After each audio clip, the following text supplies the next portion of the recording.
So we're also doing a very special tour coming up with 19 keys. We are doing the planning for the tour. It's a Forbidden Knowledge tour.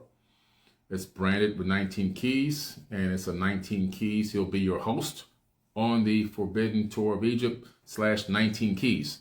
So it'll be the 19 keys tour of Egypt with the Forbidden Touch. All right. And that's coming up, I believe, in March. And so it's going to be amazing. We got 19 keys hopping on here now. Let's see if we can get them to hop on here and talk with me a little bit. What's up, Keys? What's up, man? Brother, what's going on? Hey, all right, brother. How we feeling? Hey, man, I'm phenomenal, man. I'm phenomenal, man. I walked 5 miles this morning, went to the gym, played some basketball, Talk then. Yeah, man. I'm good now. I'm good, man. I was just over here dropping a little bit of knowledge about the upcoming 19 Keys Egypt tour. Yes, Yeah. sir. The Yeah. return to Nubia, man. Yeah. The return to Kemet, man. The return to the gods. Whatever you want to AKA it as. That's what's about to happen. Right. And I've been so excited because I actually been calling a lot of, my peers. And it's really gonna end up being like a mastermind at the same time.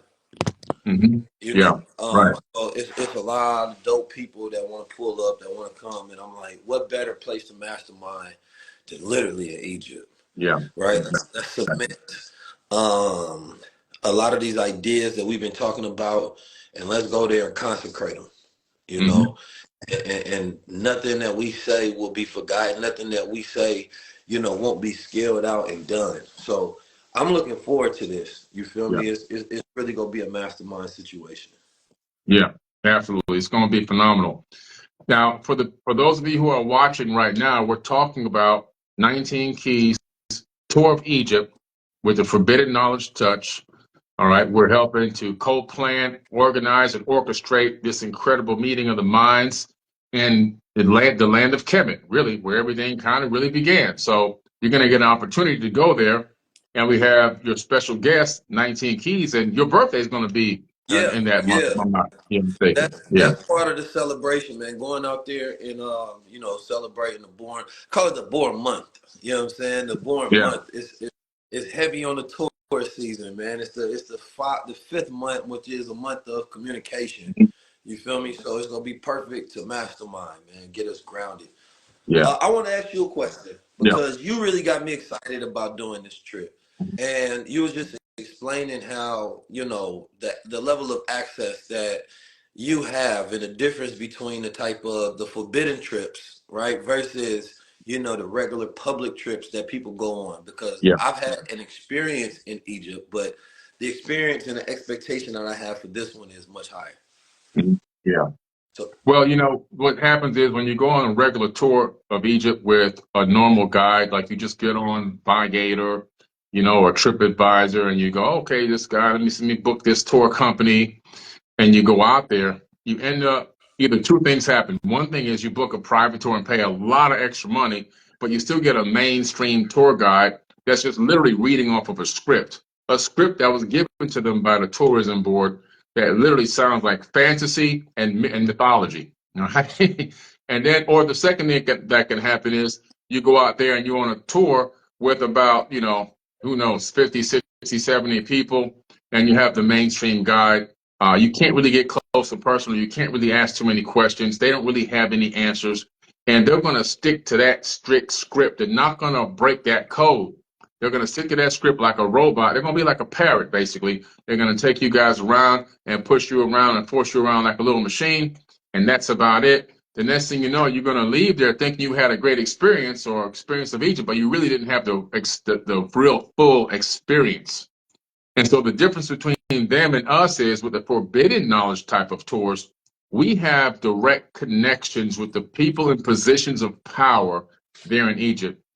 Couple things that we do different. The first thing is we have a homegrown Egyptologist on the team. A homegrown Egyptologist that's not just going to go with the mainstream, that has a complete understanding of the real Egyptian mysteries and will give you that real knowledge on site. Not the fake news, not the mythology, but the real news. coming from a homegrown Egyptian, number one, person that grew up in the old country in Saqqara, no electricity, no cars, you know what I'm saying? Food only gets delivered once a week to a local food center. If you don't get out there to get it, you got no food. Got to grow your stuff in your backyard. Played in the shafts, played in the pyramids, played in the temples, that kind of a person. And then the next thing is the connection that we've established with the government officials to allow us to get private access. So when you show up to a lot of the sites, you're going to have private access, not to every single one, but majority of the sites that you show up to with your family, your 19 Keys family, you're going to have the forbidden access. And the forbidden access means all tourists have to get out. All tourists must vacate the scene. When you go to the Great Pyramid, right now, if you're just a regular person on a regular tour, you get in this long line.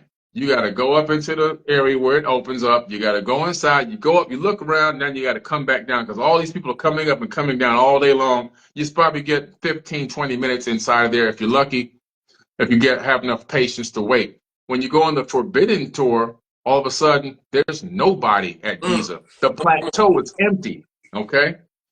You have the time now.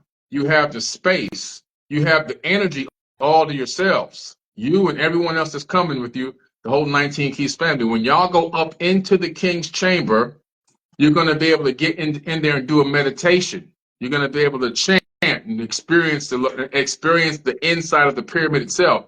You're going to get other doors open, secret doors that no one gets access to, like the subterranean shaft that goes down beneath the pyramid 65 meters with another 30-meter drop beneath that. If somebody wants to challenge, you go all the way down there to the area where, there's actually, you get so low in there, there's actually water.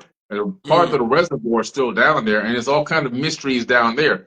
And also into the Queen's Chamber, which is always closed and locked.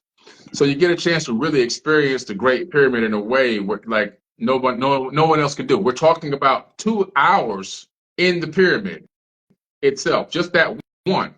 Now we're talking about getting over to the Pyramid of Dozier and going up into the pyramid, getting guided down the shaft about maybe 45 to 50 meters, and then climbing up on the inside of the bent pyramid to the apex from the inside.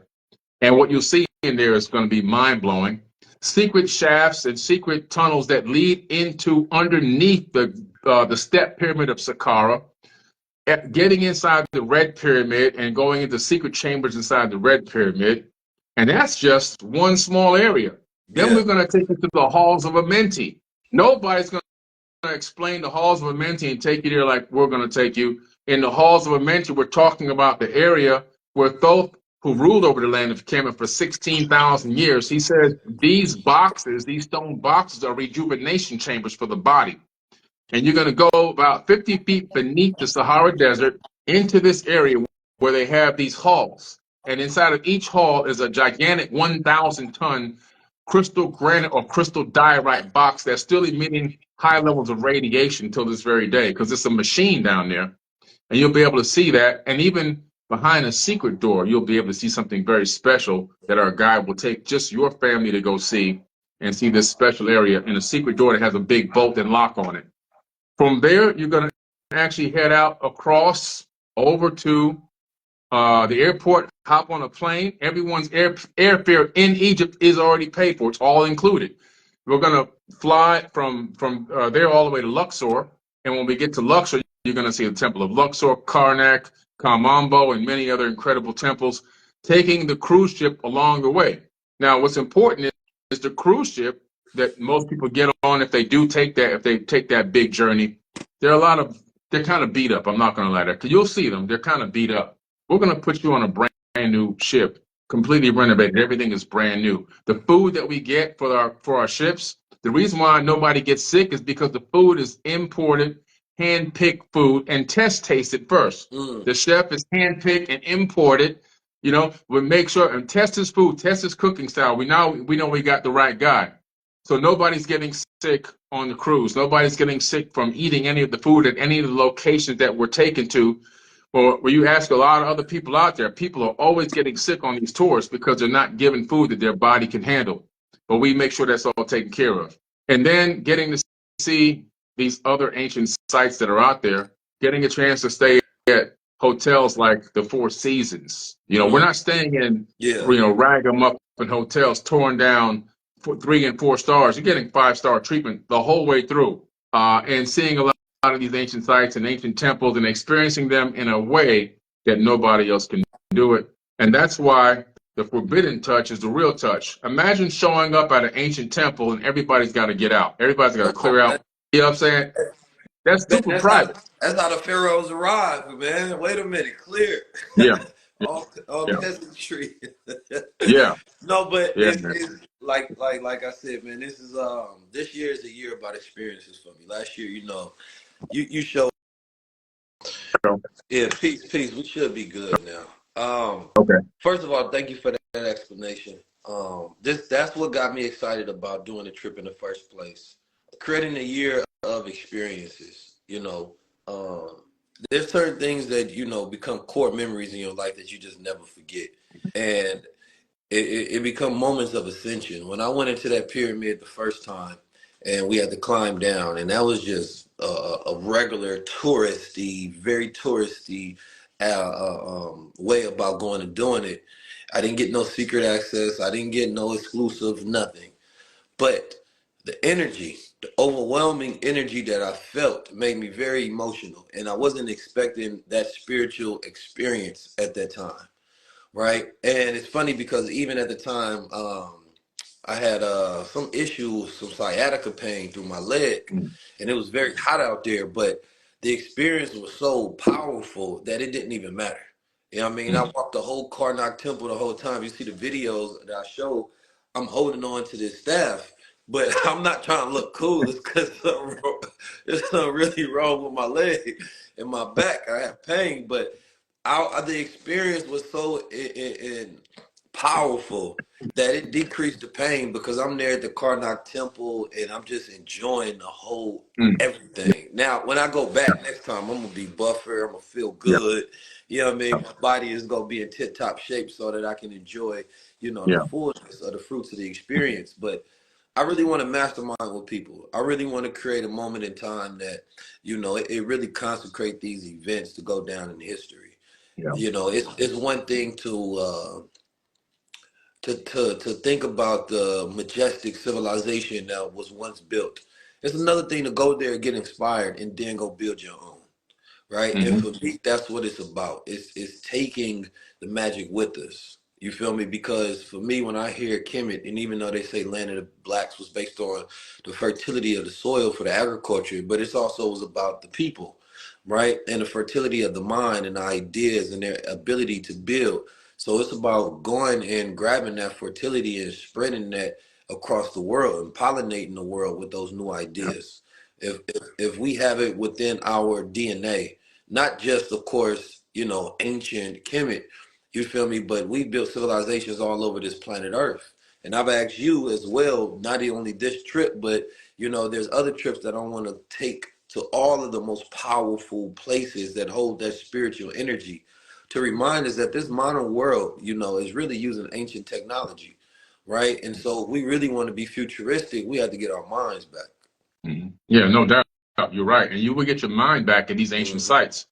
One thing you said in terms of like how you felt the energy.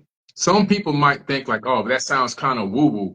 But let me give you some science behind why you feel Mm. energy. First of all, if you look at the USGS.gov survey map of Earth's magnetic field, you will see a huge magnetic field whipping out of the Earth right where? In Egypt. Okay? Mm. They knew this. This is how they harnessed the magnetic energy of Earth's core in that location. The second thing you'll discover is the sandstone there. Sandstone resonates at about 8,800 hertz. But once you amplify it with an electromagnetic field, it can go up to 16,000 kilohertz. At 16,000 kilohertz, we know in modern technology, we can transmit information. So you're talking about stones that have the power for transmitting on a transmission frequency. That's all resonating in your body. Then we're talking about hundreds of thousands of tons within the area of crystal granite and crystal diorite. And both of those two stones we know are still radioactive. So you have this combination of all these energies that have all this knowledge and information stored in them that are transmitting it and you're getting that information.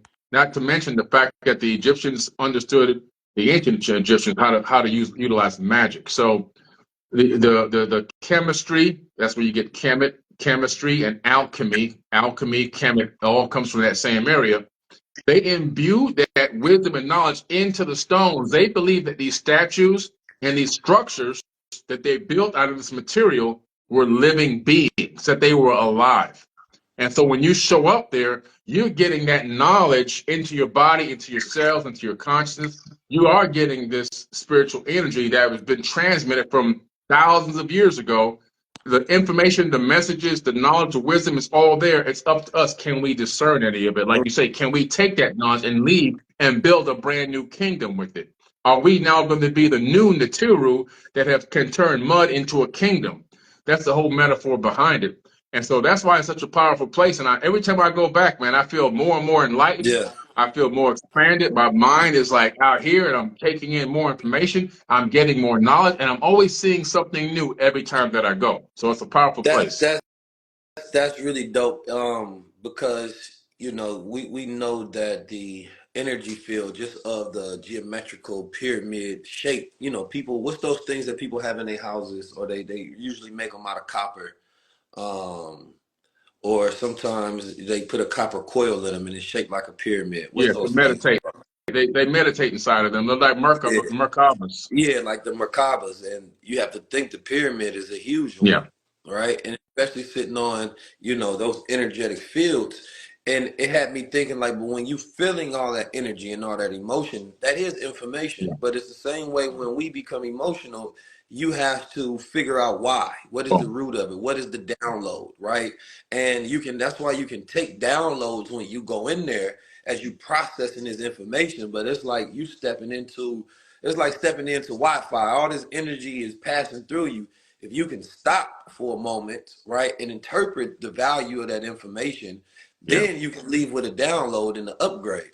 So it's Mm-hmm. like it requires you to, you know, be open, be still for a second, and allow yourself to be attuning for it. Yeah.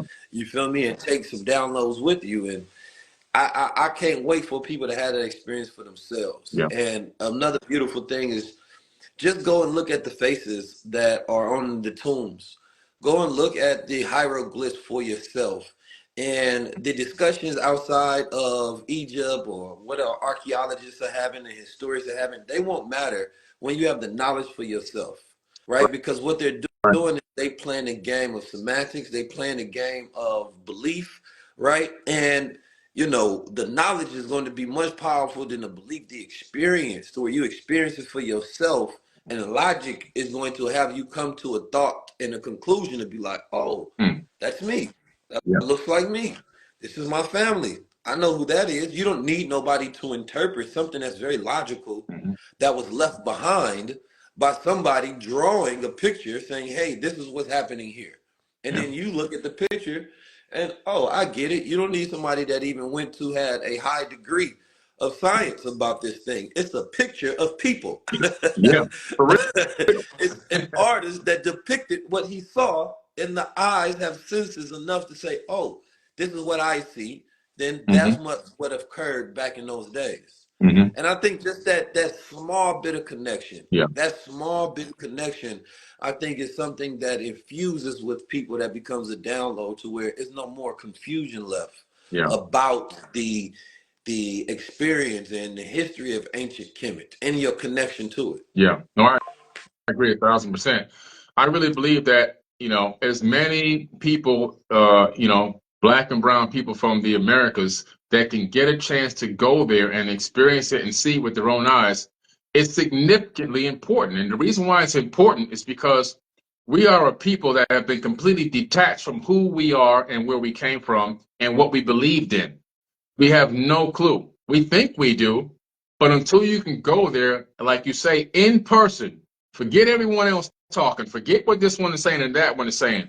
You there in person with your physical hands and can touch and see and feel and smell and see what's going on. It's a whole nother level of experience, and you begin to realize, oh wow, a lot of these depictions that I've seen are probably not as accurate as they were told to me through TV and through books and everything else. The story is much deeper than the surface information I've been given. It goes much deeper, and you begin to make this connection. You begin to realize, wow, we really were here. And so I think that it's important because in some ways, spiritually, it can be a healing for a lot of people who really do truly feel disconnected and maybe feel like what they are focusing on or believing in or going after in terms of a religion might have been forced on them, that maybe they want to seek their deeper roots and their deeper connections that go far beyond anything that they've been told or taught since they were born, and begin to maybe realize and see like there's a much bigger picture here, a much bigger and deeper history that we're all connected to, and begin to realize that, wow, my family could have been here. These could be my people. And it begins to give a person that's been ripped away, had everything ripped away for many generations, a little glimpse of hope, of understanding, and of connection. And that really is so important, because when you disconnect a people from everything that ever existed in their past, you have a race of people with abandonment issues. And that's what you see going on right now. We have abandonment issues and we take it out on each other. Of course, there was a little bit more input that helped to create that situation, but we have that innate in us because we've been so ripped away and we're like an adopted child. Okay. My wife is adopted. She has abandonment issues. She never knew her mom, smelled her mom, touched and tasted her mom's milk or anything. And still to this day, she realized, she talks about it in her podcast. We're like a race of people with abandonment issues because we're adopted, and making that connection, getting a chance, making a sacrifice to go back to the homeland, the motherland, which is in Africa. That's where Egypt is. It's not in the Middle East. It's in Africa. And make that connection, that physical, sensory connection, that visible connection will help, I think, heal a lot of people's hearts. That's a fact, man. And it's a recon mission. When you recon, you reconnect, right? It's like all of those pieces of yourself that you've lost. And then, like I said, it's not just in this part of Africa, but that's another thing. It's Africa, right? Yeah. I think it's it's funny because Egypt is the one place, they made up the Middle East all of a sudden. And you talk about Northern Africa as if it's not Africa, right? But this is Africa. That's where we're going to, right? But there's all parts of Africa, right? There's going to be history and there's going to be information about yourself. So this is one stop on the tour to God's, to where it's a recon mission, to where you're going back and taking your stolen legacy, right? Because in America, the most vicious thing is this belief, especially during Black Futures Month, right? Or Melanin Futures Month, as I like to call it, because we get so focused on the horrific things of our past, right? The word trauma comes from the Latin word, meaning wound, right? And we are a wounded people, right? And in order to heal that wound, we have to go back and change our reaction to our experiences. And we have to understand why these experiences took place in the first place. And we have to know what was lost and how they did it. And once you can start identifying that, then you can heal the wound, because you're not left with the ignorance of constantly thinking, why did my parents abandon me? Why did they do this? Who we were? What is this history? Go get it for yourself. Yeah. The historians that have this immaculate belief and ideas that they know the story of time, it's because they've been and they traveled to these places. And they're not left with an identity crisis because they said, oh, I went there, I seen a piece of myself, right? I've been to South Africa. I went to go visit Shaka Zulu, right? I seen a piece of myself where the story unfolded about this planet Earth, right? You go to Ghana and you go see a people that are peaceful, and you start traveling around the world and you just pick up pieces of yourself, and guess what? All of a sudden you whole again. Yeah. And there's nobody that can do anything. There's no information that can come out. There's nobody that can lie to you, that can change your mind, because it's an experience of wholeness. And you walk around knowing yourself without questioning yourself, just like everybody else has. Yep. And the greatest wealth that we can give to our people right now is healing. The wealth of money, that's one thing, but the healing and that feeling of wholeness, once we get that, we're vibrational people that can't be stopped. It's not, and I mean this is the war itself, is the healing, right? When you don't have that psychological and spiritual wholeness, then you can't operate on this planet, right, at your highest self. So for me, all of the experiences I've been going through my life has been piecing me back together, right? Because I've been through so much trauma in my life. I took the ACEs test and they have so many adverse childhood experiences. I ranked too goddamn high. You know, I be wondering how the hell am I still sane? Right. Because based on that data, I'm supposed to be dead in jail, in prison, or have an early death, or whatever it may be. So every day we define the odds and we define the stats even more and more. So I find these things important to take yourself out your environment of experience, give yourself exposure, and watch it expand you. Facts. Guys, we're talking about taking a trip to ancient Kemet. All right. So 19 keys. The link is in your bio, right? Yeah, and you can go to www.19keys.com/tours/events. My broadcast channel, there's always a link there. You can DM me for a link. So if you want to go secure your spot now, we're going to have some very powerful people that you're going to network with on the trip as well. We only want listen, everybody can't go. That's just the reality of where we at right now. And to curate these type of experiences, right? You know, there's a lot of resources that go into it. There's a lot of time that go into it. And I want people, you know, in America, we make money. You know, you may be somewhere across the world, no matter where you at. But money is not worth anything if it is not exchanged for an experience of true value, right? Or a resource of true value, right? But in the context of our American lives, we buy watches, we buy cars, we go buy entertainment, we do all of these different things. But how many things that you can say that you've invested in that created an expansion within you, right? Step outside the Western world and go have an experience that you will have for the rest of your life. That it's a story that you can tell to people. It's an experience that you can share with people. Man, I'm talking about it's so powerful. When I talk to people and then you just tell people, yeah, I was in Egypt last summer and you know, I was with 19 keys. Wait a minute. It's the Forbidden Tour. My brother Billy Carson put it together, and then I met this person and we did this. Man, you a different type of person because there's only a small percentage of people from your background and your lineage that has ever done that. Facts. Right? And you get to reconnect it. Facts. It's going to be that powerful. And like when I go on these tours and people get a chance, they're really hanging out with me. So they'll be hanging out with you. I mean, they're there. We're together. Yeah. We have nowhere to go. There's nowhere to run and nowhere to hide. You know what I'm saying? I'm with you. I'm with you the whole time. The whole time. It's like and I want to make we're sure having I dinner. got enough energy to be social. Right. Yeah, exactly. You know, and we still need our own private time too, you know, but at the same time, there's certain time where we're talking, we're hanging out, we're having dinner, we're joking, we're laughing, we're networking, we're having roundtable Might be discussions. closing a deal out there. You For sure. know? Might be I've closing a closed deal out big there. deals. I've closed Yeah. big deals on these tours. Huge deals. Huge. Yeah. Because listen, the people that's gonna be around you is gonna be people that you want to close deals That's with, right. and like I said, privately said, like you know, and I probably won't say this again, but like the people that I'm inviting is like I said, is the people that you normally can't even get access to. I just want to say that, Right. and we don't create enough opportunities for us to have these circles of connection. Yeah. Like that to me is the most intentional thing about this whole thing. Right.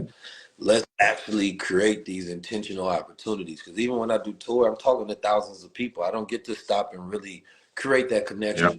You feel me? So, yeah, man, change your reality. Do something new. Yeah, absolutely. Guys, make sure you go follow 19 Keys on Instagram. Click the link in his bio or go to 19keys.com. Go to his tour section, right?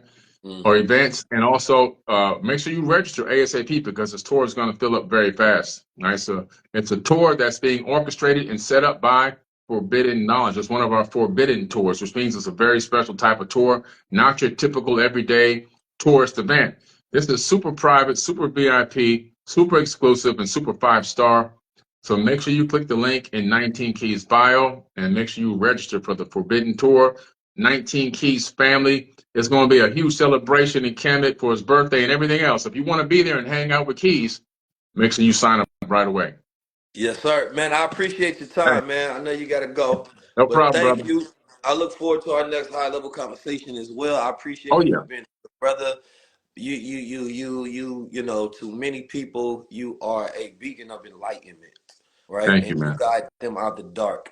And a lot of people are looking for information, you know, that is not the standard that keep people in the womb, right, of this devil's world and keep a hold and control over their mind. And you allow people to escape that through truth.